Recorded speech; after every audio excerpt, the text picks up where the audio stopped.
ঘড়িবাবু কিন্তু এখন ঘোরায় না, মোটামুটি দোলনায় বসে আছে 5:30টার ঘরে।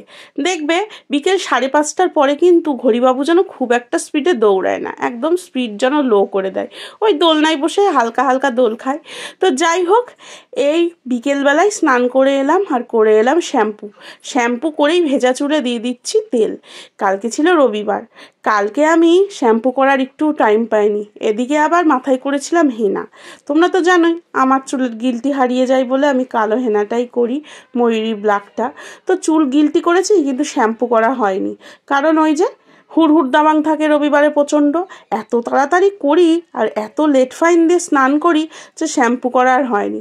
আর আজকে তার ফল হাতে নাতে পাচ্ছি, যেমন মাথা চুল করছে তেমন মাথা যন্ত্রণা করছে।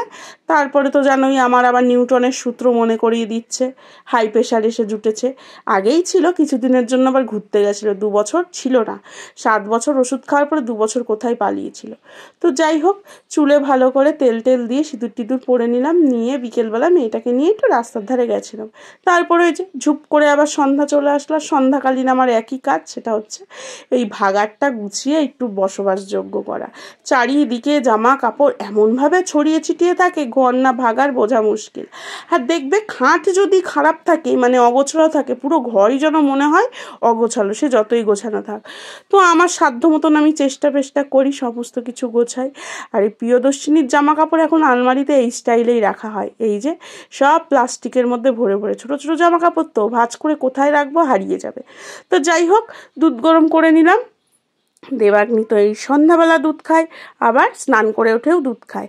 আর দেখেছো চান্দা মামা কিরকম টুকি দিচ্ছে আমার জানলা দিয়ে। আর আজ কিন্তু বেশ ঠান্ডা ঠান্ডা, কারণ ওই যে কালকে একটু বৃষ্টি হয়েছে। তো চলো, এরা দুধ বিস্কুট খাক। এই দেখো আমি ঘর গোছালাম বললাম না, আমার নিজের দায়িত্বে খাটটাকে দেখেছো কি করে রেখেছে, যেন যুদ্ধ হচ্ছে। তো যাই হোক, যতই যুদ্ধ হোক আর যাই হোক, একজন তো যুদ্ধ করে একেবারে নিজেকে সমর্পণ করেছে, শুয়ে পড়েছে, ঘুমিয়েও গেছে। আর এই টাইমটা একটু টিভি দেখি।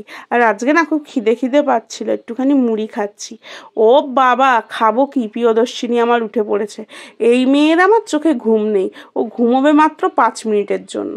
এ বোধহয় ভবিষ্যতে চৌকিদারিই করবে, জানো তো।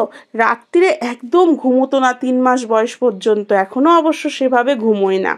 তাই আমি ওকে বলি, তোকে একটা হাতে লাঠি দেবো আর রাস্তায় গিয়ে জাগতে রাহ করে পাহারা দিবি। তো যাই হোক, ওর খিদে পেয়ে গেছিলো, দুধ খাইয়ে দিলাম, জামাও চেঞ্জ করে দিলাম। 2 বোন এদিকে খেলাধুলা করুক, আমি ওদিকে না হয় অফিস ঘর জয়েন করি।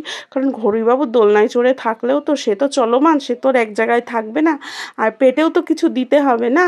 তো এদের খেলা দেখে লাভ নেই, দেখতে গেলে আমার আবার লেট হয়ে যাবে।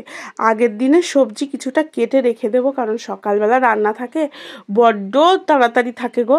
দেবাগ্নি স্কুল এখন 7টা থেকে, দেবাগ্নিকে রেডি করা, তার টিফিন গোছানো, বই গোছানো, রান্না করা, প্রিয়দর্শিনীকে সকালে অন্তত 8টার মধ্যে খাইয়ে নিয়ে ওকে খাওয়ানো, এই করে না আমার খুব তাড়াহুড়ো লেগে যায়। তো চলো, আগের দিনের সবজিও কাটা হয়ে গেছে। আর আজকে কি হবে জানো, আজকে করব হচ্ছে রুটি, কুমড়ো আলুর তরকারি আর রুটি। একটু ঠান্ডা দিনে ভাত ভালো লাগে না, এমনিতেই জানো তো রাত্রিবেলা না আমাদের অভ্যাস হয়ে গেছে, ভাত আর ভালো লাগে না, রুটি খেতেই ভালো লাগে। কিন্তু ওই যে টাইম পায় না, রাত্রিবেলাটাও মোটামুটি ধরে নাও 8:30টার পর থেকে খুব তাড়াহুড়ো লেগে যায়, কারণ তখন প্রিয়দর্শিনী থাকতে চায় না, মাও আর বসতে পারবে না, কারণ মায়েরও তো একটু নিজের মতো সময় কাটাতে ইচ্ছে করে, ওই 8:30টা অবধিই যা সিরিয়াল দেখে। তো চলো, আজকে রুটি তরকারি আর ওই যে কুমড়োর বুটটা ছিল, মানে ওই বীজগুলো, ওটা দিয়ে একটা বড়া করেছি। আর দেখতে না দেখতে এই বৃষ্টি দিদি একেবারে ঝেপে চলে এসছে।